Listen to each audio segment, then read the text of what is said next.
ஓம் சக்தி, குருவடி சரணம், திருவடி சரணம்.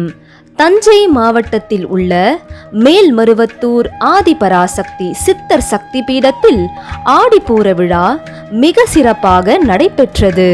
விழாவில் அனைவரும் நலம் பெற கலச விளக்கு வேள்வி பூஜை செய்யப்பட்டது. பக்தர்கள் விழாவில் தீச்சட்டி ஏந்தி கஞ்சி வார்த்தல் செய்து தங்களது கரங்களால் அன்னைக்கு பால் அபிஷேகம் செய்தார்கள்.